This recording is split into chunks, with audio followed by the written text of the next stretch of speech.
Hello, everybody. I hope your day is going well. Thank you so much for joining us today for our regular Thursday lecture. As you may already know, my name is Victoria. I'm the outreach coordinator for the EducationUSA network here in Ukraine.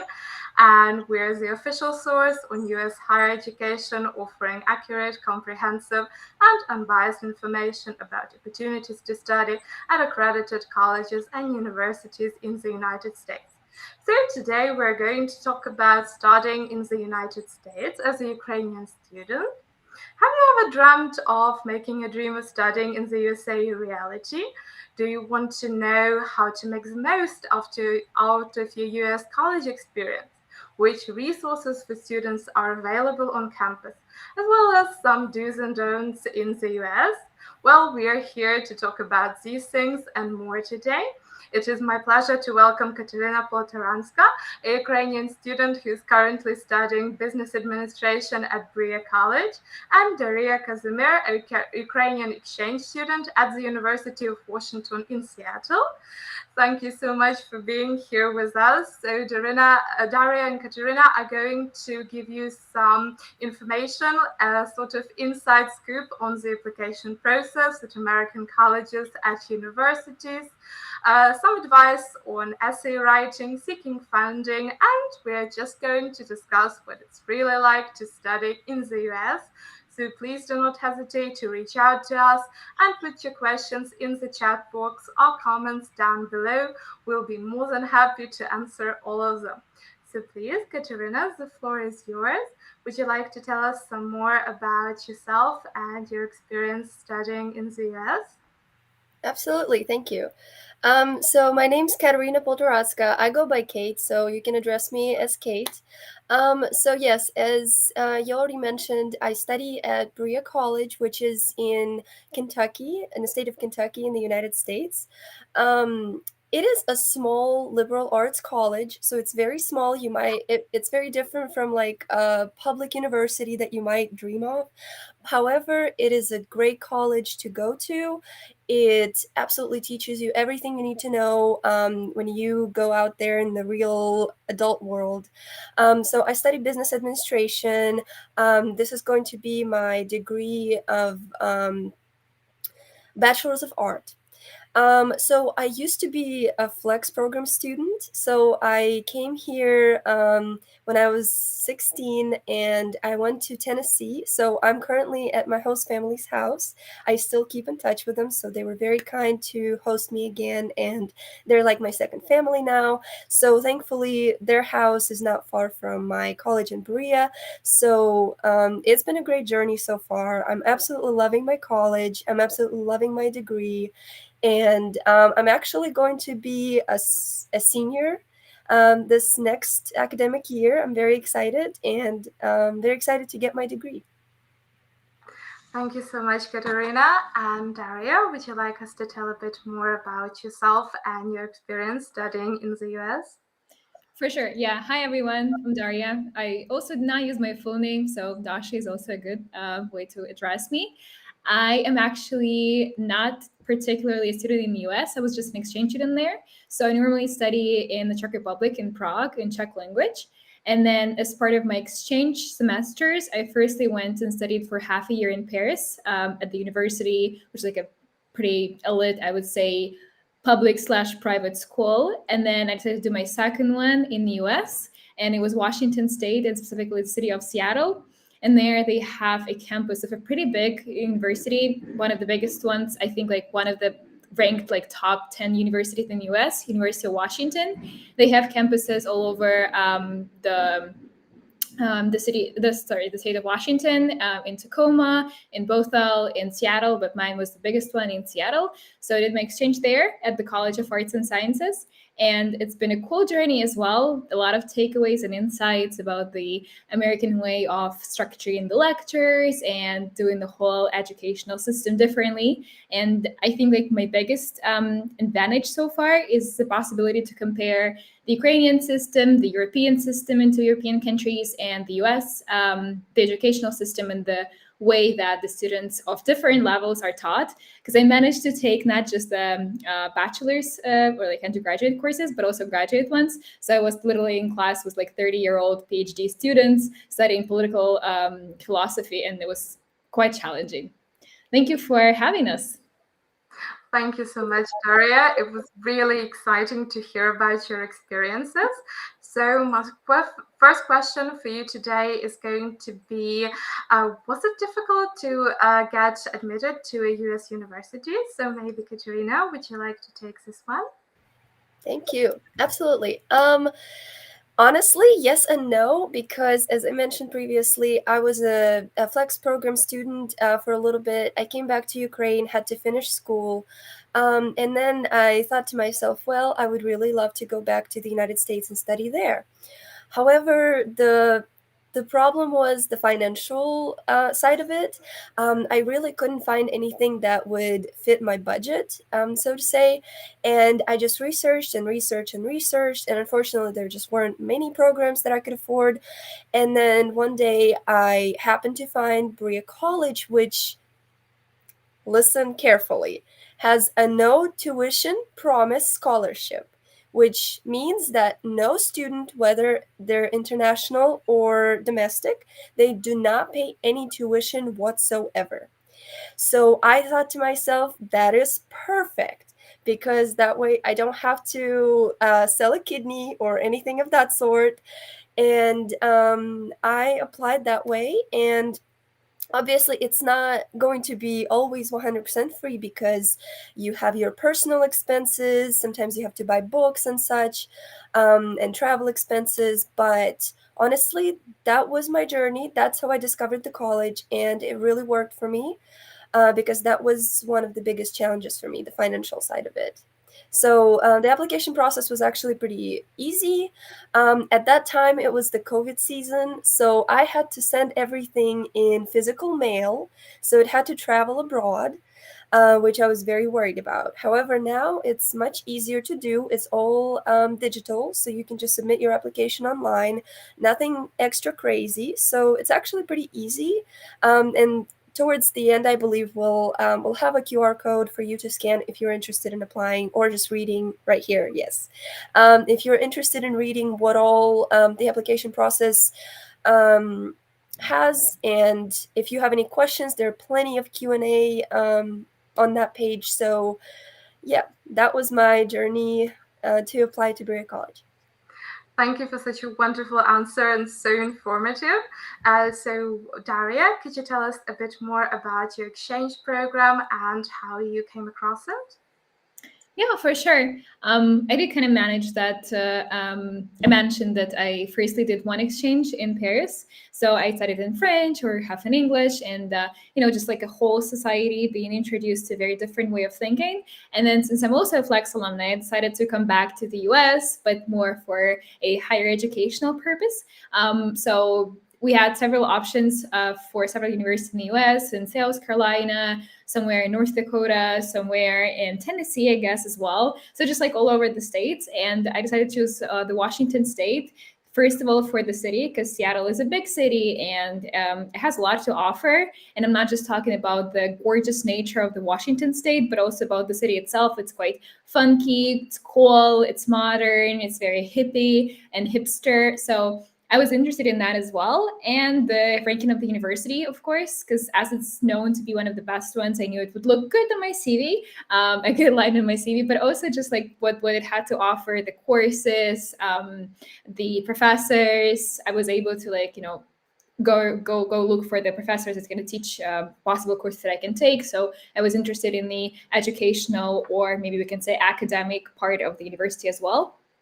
And to get in the program, of course, I'm judging by my own experience what it's like to get in as an exchange student, but I also know the fellow students of mine who studied there as just international students. And I would say it's definitely possible, because I've seen people from all over the world with different backgrounds and educational journeys, different age groups, different demographics. There's a very big so Washington State is a very like liberal state, so it welcomes people of different ethnicities, races, just backgrounds. So definitely there's way and many options for people to get in. Thank you so much for such an encouraging answer. And another question I often get asked by students pertains to cultural adjustment or culture shocks. So did you experience any of those during your studies? I guess for both of us, for me and Kateryna, since we've been living here, it wasn't such a big culture shock. But speaking for myself, it was quite interesting to plunge into the whole college experience, because college kids are different from school kids, from high school kids, and seniors somewhere in high school is different than seniors at the university. And not just their probably like career perspectives that they're focused on, it's more like the way of living life. And also since like I consider myself an international student and it's like my biggest asset, I used to kind of like click more with people of international backgrounds as well, rather than Americans. So I guess for me, it was quite a big culture shock how sometimes non-cosmopolitan some people can be. And it's rather difficult to adjust to their way of thinking. And, with the whole kind of big issue of the war in Ukraine coming on, you had to really readjust sometimes your way of thinking, understand that the people are very far away and they have such a big country that it's not an excuse, but it's an explanation for why they're not as cosmopolitan. I would also like to add, actually, I had a couple of points. First of all, Berea College is really big on international representation. So we have quite a big amount of international students. And I feel like for me, just like you mentioned, it wasn't such a big culture shock to adjust to the American culture. It was more of that international representation. There were students from all over the world, and there were a lot of them, and they were basically present in all my classes. So it was really it was just interesting. I had to grow every day. I had to learn something new, which was very interesting. And another thing was, in my college, since it offers that no tuition promise scholarship, we are supposed to also work 10 hours a week on campus. So what was interesting for me is that I had to grow up. Not only was it a whole new different environment where you have to go to classes and do a lot more homework, and it was just harder and more difficult overall, but also I had to plunge into that professional experience where I had to work with certain people who are way above my age and who have different experiences and very experienced overall, very professional. And so you had to really grow up and become a whole adult, basically. So there were a lot of growing, especially the first year. But honestly, it's all possible. You just have to be flexible and be willing to adjust to these things. So yeah, it's very enjoyable. Thank you so much for your answers, Kate, Dasha. It was wonderful. And once again, I would like to encourage our viewers to put their questions in the chat down below. We would be happy to answer all of your questions. And moving forward, I was wondering, was it difficult for you to choose your program or your major at the US? All right. So one thing that I really like about liberal colleges in the United States, including mine, is that you do not have to select your program right away. So whenever you apply, you want to talk about your intended major, right? Intended program that you really like, that you think you're going to choose. But once you are on campus, you take a lot of just general program classes, like some writing classes, some science classes, just for your general learning experience. And you don't have to choose your program until, if I'm not mistaken, until at least like the second half of your second year. So you have plenty of time to look around, to take different classes, see what you like. So I know personally some people who had no idea what they wanted to study. when they came to college. And towards that second year, they were like, okay, I feel like I know what I'm doing. So for me, it was not hard at all. In fact, I applied to be an arts program student. So I was going to do fine arts, to do some drawing and painting and such. And then I ended up changing completely.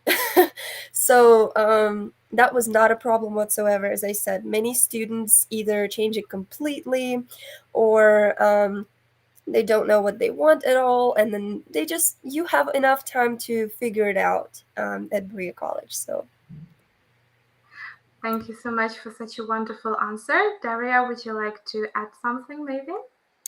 Yeah, I guess I'd follow up with more of a general advice that it's never that final up until the point it's actually final. So of course you have all those unlimited possibilities and you have your major and your minor at some colleges, but at the same time you really need to understand if you're enjoying what you're studying, and if not, then definitely take it in your own hands and choose the things that would be more enjoyable plus rewarding in the long-term perspective.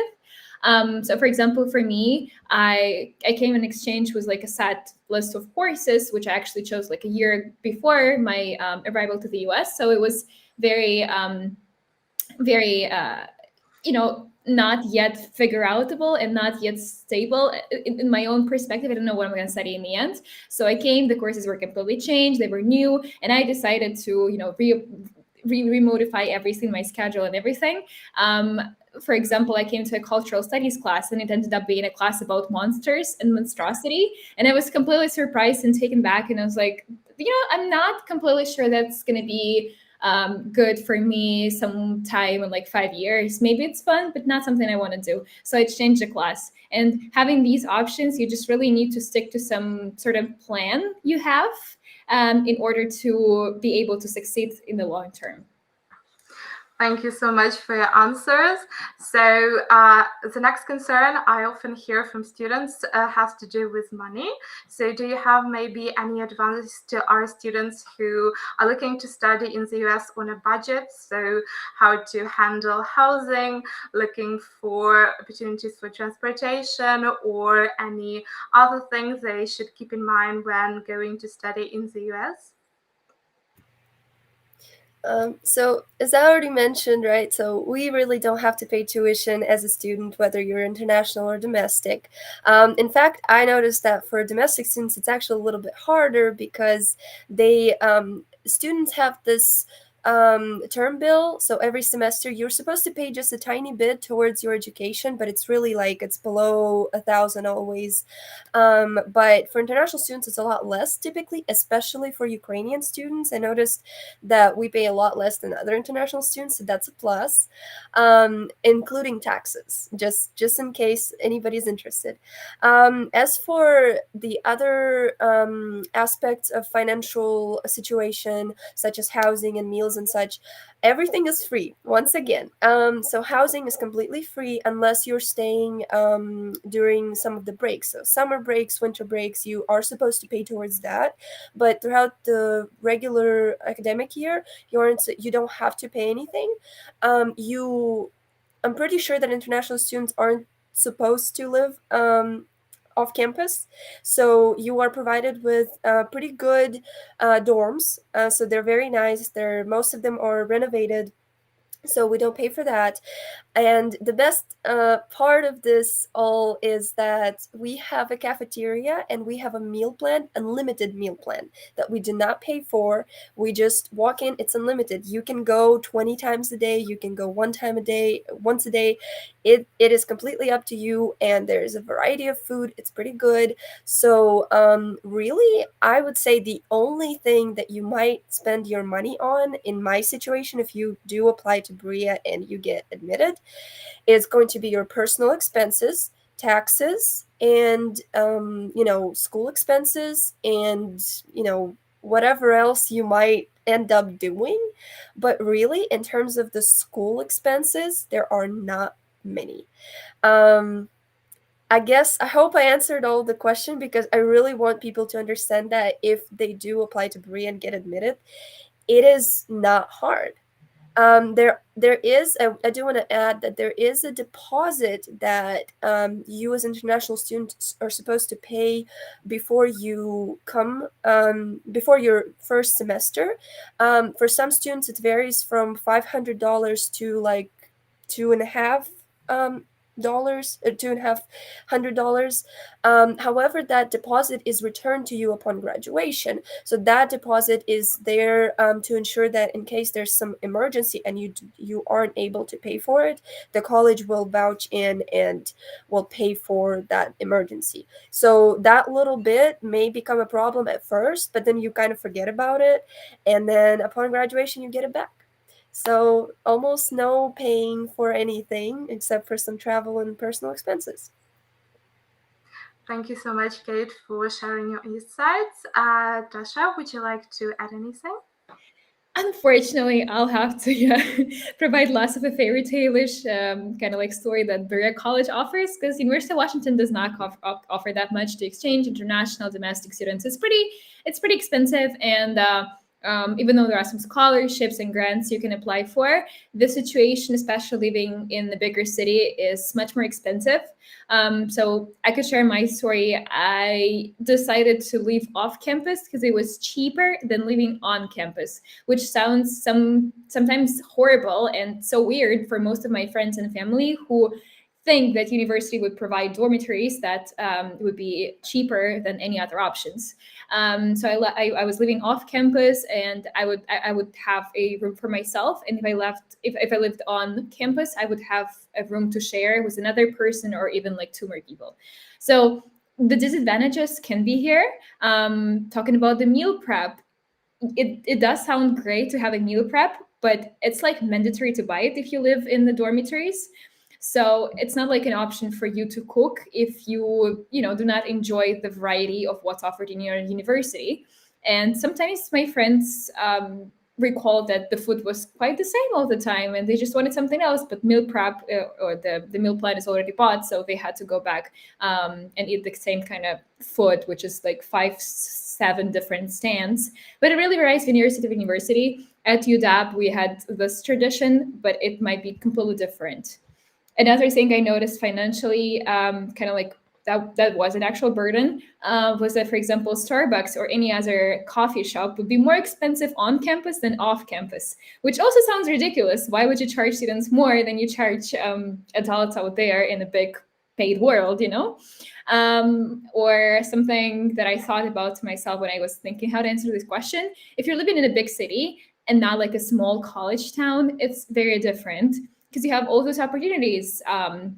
If you're over 21, you have bars and clubs, and that is a lot of portion of your budget. If you are under 21, there are, ice cream booths or something, whatever people go to, and that also, takes up a portion of your budget. So it really depends. You have to be wise and sensible when you're forming your own budget and not go over the limits. But it's definitely possible. Especially if the university is providing you with some financial aid. Thank you so much for such a wonderful and informative answer. I think a lot of students can take something away from it. And yeah, we've got a question from Maria. So Maria, thank you so much for joining us today. And Maria is wondering about the most difficult thing that you experienced when applying for your program, and what is something that you find challenging right now during your studies? So who would like to go first? I'll go first. So as I said, I guess it was my specific personal experience because it was during COVID. It was like the worst time during COVID. So Berea College was very strict on everything, and we had to do everything through physical mail. So we had to send in physical copy of our application. That was very it worried me a lot because I was like, what if they get lost somewhere, in whatever country, and I'll never know where it is. And so And obviously there's always a deadline, but now thankfully it's a lot easier. You can just submit it digitally, so you shouldn't worry about any of that. As for documents and such, really there wasn't anything specific that was just super hard, but I would say just, for example, Berea College really tries to help students who aren't able to afford colleges, so they do want you to provide your parents' income statements. So I had to translate those, and thankfully I didn't have to go and translate them through like governmental agencies, nothing like that. I just went to my school English teacher, something like that, and I just asked them to translate it, and then the school director just had to put a stamp on it, put some signatures, so it was kind of official but not super mega government approved. So I do encourage you, if you ever need any translations for documents, if you have any past or current English teachers that you trust, I say it is my advice to do that, to just reach out and ask if they can do it. If not, then you have other resources. But it's always just to try and ask. It's better to do that. So that was one thing that I really learned. Just try and utilize those resources that you have. Even if you're not a high school student anymore, you can just go back and just, if you have good relationships with those teachers, go ahead and ask. I don't think they're going to say no to you. And yeah, as for documents, that was basically it. Just translations, then income statement, because my father had to go to his, officials at the plant and ask them for those statements. I'm pretty sure there was a little bit of a medical document where you just had to let them know what kind of medical history you have, but nothing super detailed. But yeah, I would say that's really it. Another problem I encountered, but once again, it was just because it was COVID time. They had to deter me a semester later. So I was supposed to start in fall of 2020, and I ended up starting my college journey in spring 21. So a little bit later, but thankfully I caught up, and so I'm going to graduate on time. But yeah, really, I just want to say that as for Berea College application, there's nothing super crazy. There's nothing to worry about.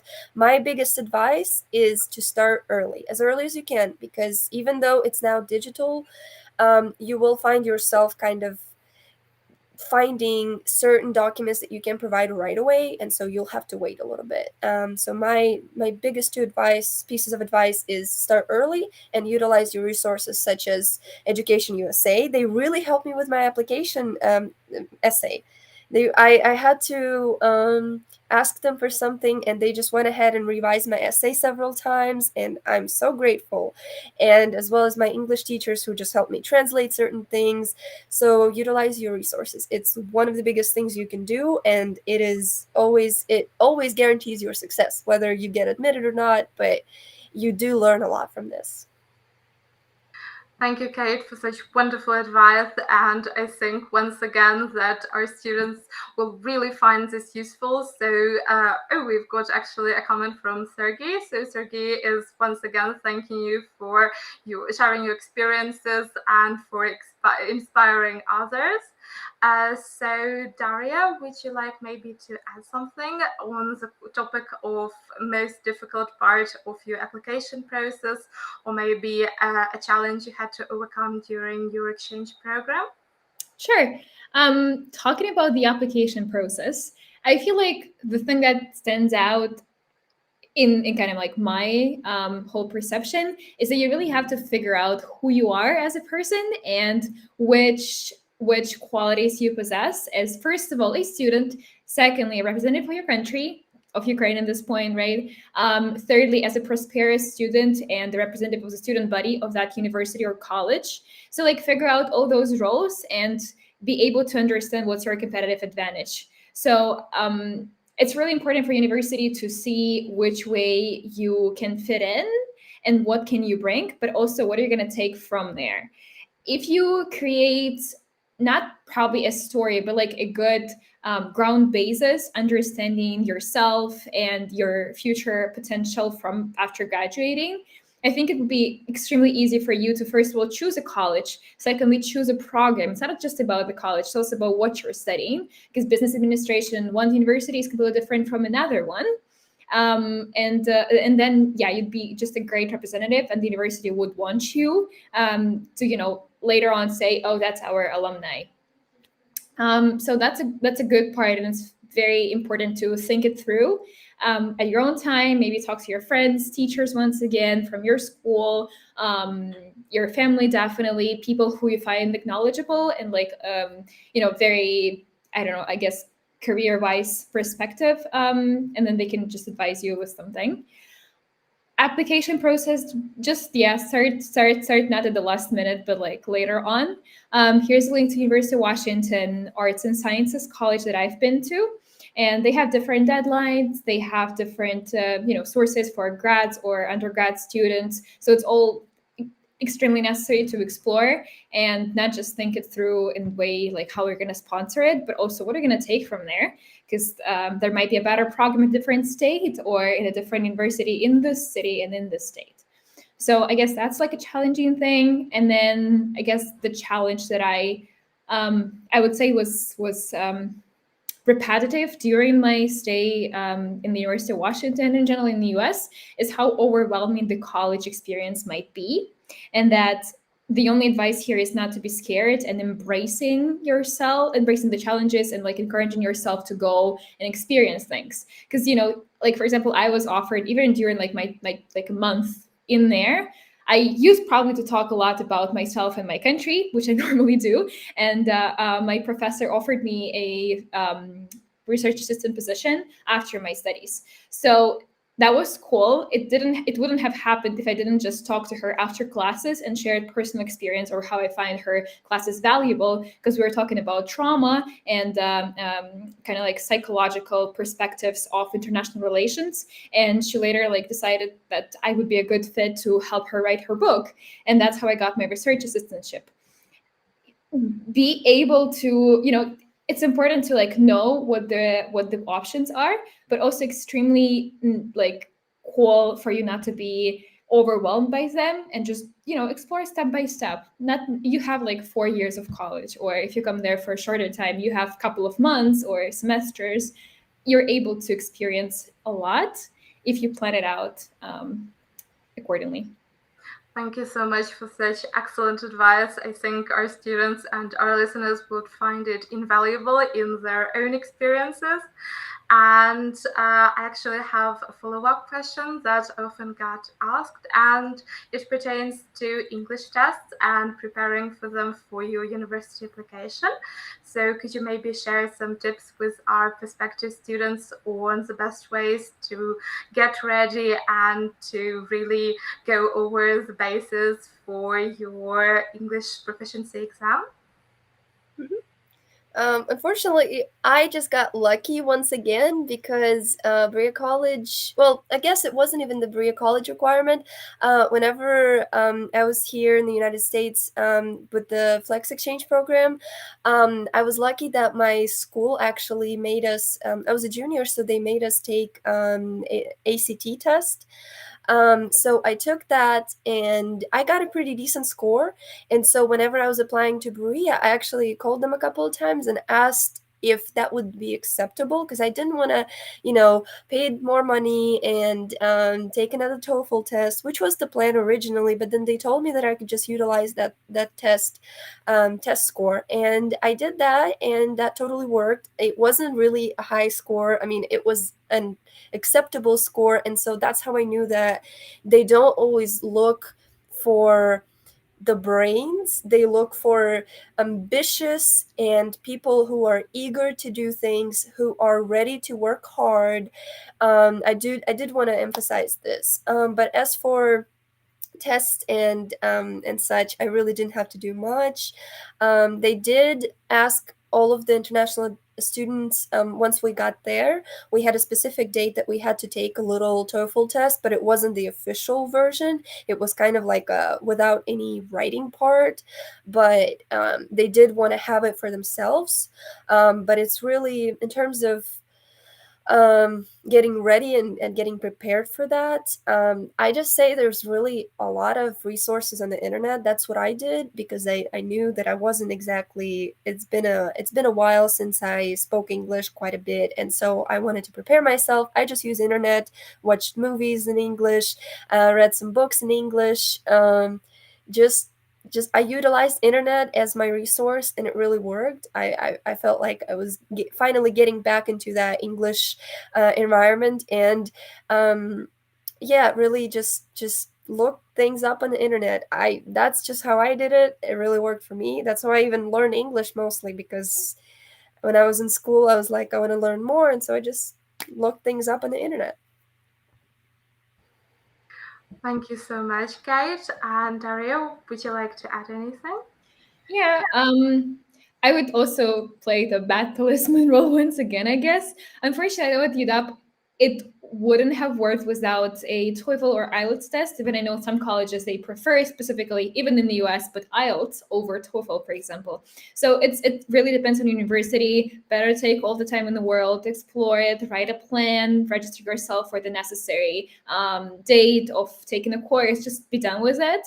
But the good thing, if you're applying to several colleges, you're able to use the same test results for different applications. So that's cool as well. Another thing I was thinking about telling you all, it's the best advice that I was ever given by like an older friend of mine. She like showed it in her PhD, so she's free, to give advice to me, obviously as a younger friend of hers. And she said, always Google it.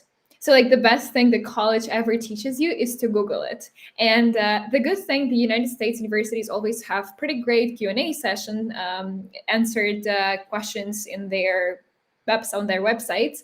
And if not, you just write an email, maybe twice, maybe 3 times, maybe 10 times, as I did, because sometimes, yes, the International Student Services, they are overwhelmed with many inquiries and they take time to answer to your question. But if you knock on the doors, one of the doors might be open, and if you have it all under control, you're not going to be late in terms of your admission. Thank you so much for such excellent advice, and once again for sharing your experiences and for really motivating our listeners today to give it a shot, to not be deterred by any obstacles in their path. So a final question from me today would be one concerning Education USA here in Ukraine. So I was wondering if you received any help from our center, or if you would like to maybe, speak on your experiences working with us, or something we may have helped you with. Yeah, I already mentioned a little bit about it, but it was just very, I didn't plan to use Education USA as one of my resources, but there's an event in my city, Zaporizhia, where one of the representatives came and talked about one of the universities. I honestly can't even remember, it's been a while, but and I thought to myself, well, I'm about to apply to this college, so I might as well use their help. And so I just came to that representative right after the session, and I asked if I could use them as one of my resources, and she agreed, and we exchanged our emails. And so whenever I had my essay draft ready, I just sent it to her, and she looked over it, and she sent it back with her suggestions. Then I sent it again and again and again, and so there was this exchange for a little bit. And then in the end, I was like, okay, I think this is, she gave me incredible suggestions. A couple of things I learned I'm going to share right now. One is that you just really got to be genuine and sincere in your essay, because they want to see who you are. You don't just want to talk about how wonderful of a student you are. Oh, I make all A's. Oh, I always do my homework on time. I mean, like, come on. That's really not always what they want to hear. Another thing, what she told me about some of my mistakes that I had in that essay, is that sometimes you better be really careful about what you say. Like, for example, you don't want to talk about how much of a leader you are when you drink with your friends, You don't want to talk about drinking and smoking and whatnot, or how when you get stressed, you just get all crazy. They don't want to get any people with necessarily any emotional distress or any disorders of that sort. So you want to be really careful with what you say, and Education USA can really help you filter those things in your essay. I think in case you're not certain about something, go ahead and inquire about that. I'm sure they will help you with that. So yeah, that was my experience. I absolutely enjoyed it, and I'm just beyond grateful with what they helped me with. And I mean, I'm here. I'm almost done with my third year. Not almost. Gosh, I'm done. So yeah, it was an absolutely incredible experience, and I encourage everybody to absolutely utilize it as much as you can. Thank you so much, Kate, for such an honest reply. I really immensely appreciate it. And it just warmed my heart to hear that we were able to make a difference. Once again, I would just like to reiterate to our listeners here today that Education USA offers free help with your admissions. We're here for you to advise you, to provide you resources on seeking a program or seeking funding for as a university or college of your dreams. And once again, we strive to make you experience the best one possible by hosting meetings such as these today, or providing you with information before you leave for your studies in the US in a pre-departure orientation session. So once again, if you have any questions regarding your studies, or if you're interested in studying at a program or doing an exchange program in the US, please do not hesitate to reach out to us and receive the assistance and receive the support that you will need. And yes, so we've got some time for final words. So if there's maybe one thing you would like our listeners to take away from today's meeting, what would that maybe be? I could start. Keith. You always start first, so I might as well go ahead. First of all, yes, I'll follow up on the Education USA being a great resource, because they helped me a lot as well in terms of my visa application, because it's one of the processes we did not talk about at all today. Yes, applying is one thing, but then you also have to figure out all the formalities, the visas, the taxing period in the US and all that kind of stuff. The cool kid stuff. But Education USA helped me a lot in terms of this. And I know actually a friend of mine who studies graduate program at the University of Washington, she was completely was there thanks to Education USA. So it's really a great resource. And I'm not sure, but my biggest, I guess, assumption is that there is no other country that offers as much support for international students coming in. Like me studying in different countries abroad, I knew that it's only the US that has Education USA, and I, as a Ukrainian, can always relate and come back and ask them questions and just follow up on things. And another takeaway from today's meeting would be probably to really figure out who you are. That might sound very, very smart and or at the same time not super smart, but you don't just study a college because it's top tier school. You don't just study marketing because everyone's studying marketing. You just really have to figure out who you are, and there are options for you to get in anywhere, basically, if you find it really to be a good fit and you're ready to invest a lot in the final result. So if you're able to figure out who you are, what are your qualities, what are your strengths, what are your weaknesses, what are you interested in, how do you like spending your time, if you're going to be working on this profession or something similar for the next 40 years, are you going to be happy? Go ahead and find the college that would be the most, the biggest fit for you, for your goals. Thank you so much, Daria. Thank you for inspiring our students. And Kate, would you like to share some of your final words? Absolutely. I think the biggest one I would like to advise is I really encourage you to utilize your resources, I've already said, because I feel like without trying those things, just reaching out to people, using those resources that are out there, looking them up to begin with, just without those things, you're all by yourself.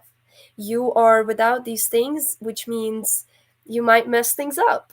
You might mess things up with those resources as well, which is normal, but it really, really, really helps. And it also teaches you how to do it once you're a student in that university, because once you're a student, it is tough. And you really have to manage your time well, you have to manage your tasks well, your homework assignments and whatnot. So I feel like even not just in terms of the application process, but in terms of being a student as well, utilizing your resources is one of the biggest things that I've learned. And it can even include your professors. You might get a really good relationship with one of your professors. Sometimes you just ask them things, you get close to them, and you sometimes they just help you personally. Another thing was, in terms of the essay, I just encourage you to, once again, utilize the resources, but as well as just being yourself and trying to be genuine and talk about your life experiences, trying to show how you've improved your life or how your life has changed you in a good way, positive way, and just play with it and see what can really impress people. But at the same time, you aren't just trying to impress those people, you're just trying to show who you are and why you are unique.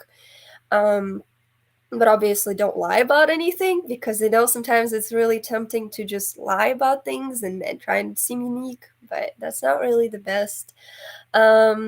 Also, one thing I learned, I was actually at first admitted as a waitlist student, so I was on a waitlist, and it was very upsetting, but it taught me patience. And I do encourage, if any one of you ever get on that wait list, just, that's what has to happen. It's going to teach you something. Don't get discouraged. It has to happen. You're just going to get past it. You're going to learn from your mistakes and apply again. Don't be afraid to do that, because I personally know a couple of students who have applied, got rejected, applied again, got accepted. So it's all possible. You just really gotta try and utilize those resources. That is my biggest takeaway, and I want you to remember it and always keep it in your mind forever. And if I can follow up, actually, like the last point, failures are so cool. If you not realize about it now, failures are the best. You learn the most from it. You don't learn it from your successes. It's the failures that teach you. I was actually also like my normal university I study at. It was not my first choice. I was originally going to go to a different place. It didn't work out for many reasons. My own lack of preparation included. I wouldn't say it wasn't. But also like sometimes you're not in the right place in the right time, and or you just get unlucky. And unfortunately, there is this thing as luck in the world, let's say. So it just happens this way. And you have to, yes, teach yourself to be patient, to be waiting, to be accepting. And these qualities are going to be with you throughout your whole life. So that's a great one. If go ahead on Twitter. There's a cool trend right now, Dear Intern, it's called, when people are sharing their failures as when they were interns. But you can take it as an insight that everyone in the world fails, and if something didn't work out was this one university you really wanted to, or this one program, it might work out differently, or you might reapply and that get in at the righter time, at the better time when you would be more ready for it. Thank you so much, Dasha. Thank you so much, Kate, for these words of encouragement, for your superb advice, for sharing your success stories, and for being real role models to our listeners here today, for motivating them to make the most out of their experiences and to really not be afraid to reach out for their dreams, to dare to dream big, and to believe that they can make a reality, their dream of studying in the US. So please, once again, if there's any takeaways you take from our meetings today, I would like it to be that you can do anything you set your mind to, and failure is just a step you need to take towards success.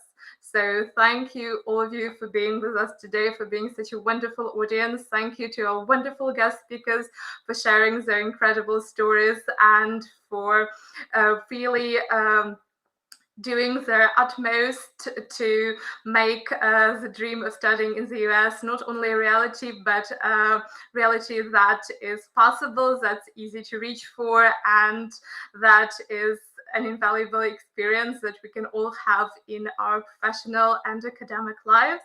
I wish you all a wonderful evening. I wish you the best of success in your application process. So stay safe and stay with Education USA.